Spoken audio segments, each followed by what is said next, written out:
अस्सलाम वालेकुम। आज फिर मैं काशिफ खोकर आपकी खिदमत में हाजिर हूँ। आज एक नए टॉपिक के साथ आपसे बातचीत होगी। इससे पहले मेरी आप सबों से गुजारिश है कि आप मेरे चैनल को जितने नए देखने वाले लोग हैं उसको सब्सक्राइब करें और शेयर करें, लाइक करें। अपने टॉपिक की तरफ चलते हैं। सबसे पहले आपको पता है जैसे कि चौधरी बरादरान और शहबाज शरीफ की मुलाकात थी। चले देर आए दुरुस्त आए, ये बड़ी खूबसूरत बात है कि हमें एक दूसरे से मिलते जुलते रहना चाहिए।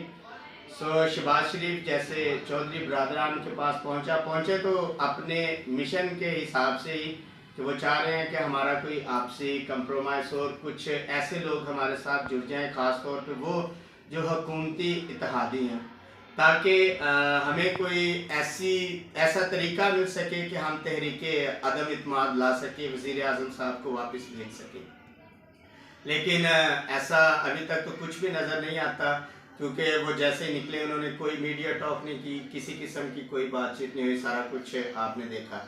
लेकिन मज़े की बात यह है कि किसी भी सूरत ये मुमकिन नहीं है कि चौधरी बरादरान शहबाज शरीफ के साथ या आप यूँ कह लें कि नून लीग के साथ इत्तेहाद करें, क्योंकि इनके जो साबका मामला थे वो इस तरह के नहीं रहे। आपको पता है कि एक दफ़ा पहले भी इनका आपस में इल्हाक हुआ था और उसमें नून लीग ने काफ लीग के साथ कैसे पेश आई थी। लेकिन अच्छी कोशिश थी नून लीग की तरफ से इत्तेहाद की, लेकिन वो कामयाब होता किसी भी सूरत नज़र नहीं आ रहा। उनको साथ मिलाने की कोशिश तो कर रहे हैं, लेकिन किसी भी सूरत ना उसमें कामयाबी नज़र आ रही है और ना ये समझ आ रही है कि काफ लीग इनके साथ मिलेगी या हुकूमत के साथ जाएगी। वैसे भी आपको पता है कि मोनस इलाही को वजारत मिल गई है। सेकेंडली, जैसे आपको पता है कि ये सारी न्यूज़ गर्म है, सारी तरफ बड़ा शोर मचा हुआ था अदम इत्माद का। तो साथ साथ कल इलेक्शन भी था, तो इलेक्शन का रिज़ल्ट आया, तो उसमें जो सबसे ज़बरदस्त बात थी कि मौलाना फजल रहमान साहब, उन्होंने सबसे ज़्यादा शोर डाला हुआ था, वो अपने घर से ही हार गए हैं। उमर अमीन गंडापुर साहब को उनके भाई ने फिर से विन किया है, वो फिर से जीत गए हैं। एक पीटीआई के लिए सियासत में एक नया जोश था। इसका मतलब है कि पीटीआई अभी ज़िंदा है, अवाम में पीटीआई अभी कामयाब होगी। पिछला जो शिकस्त थी, अब वो इस जीत के बाद थोड़ी मांग पड़ जाएगी। अब पता चलेगा कि वाकई पीटीआई अभी बहुत कुछ कर सकती है। ये सारी चीज़ें जब हम देखते हैं तो हमें अंदाज़ा होता है कि सियासत में सिर्फ यही नहीं कि हमने इख्तिलाफात में चलना है, बल्कि ये भी है कि इसमें मोहब्बतें भी बांटी जा रही हैं, इसमें मेल जोल भी है, इसमें सब कुछ है। लेकिन अंदर आप अगर समझते हैं तो ये सारे एक दूसरे को बचाने के चक्कर में लगे हुए हैं।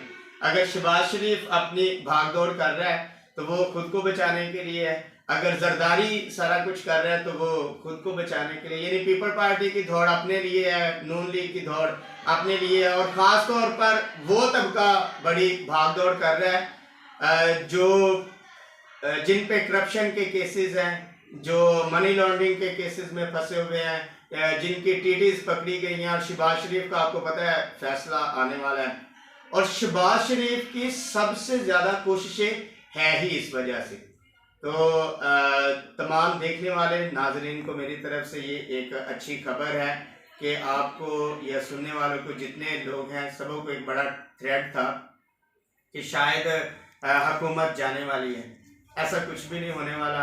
तहरीके अदम इत्माद की बड़ी दफ़ा पहले भी कोशिशें हो चुकी हैं, अब भी कोशिश ही थी और ये कोशिश ही रहेगी, ऐसा कुछ भी नहीं होगा।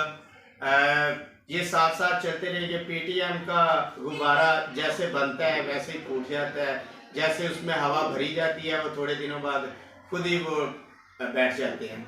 लेकिन अच्छी बात यह है कि हमारे लिए गुड न्यूज़ आना शुरू हो गई हैं।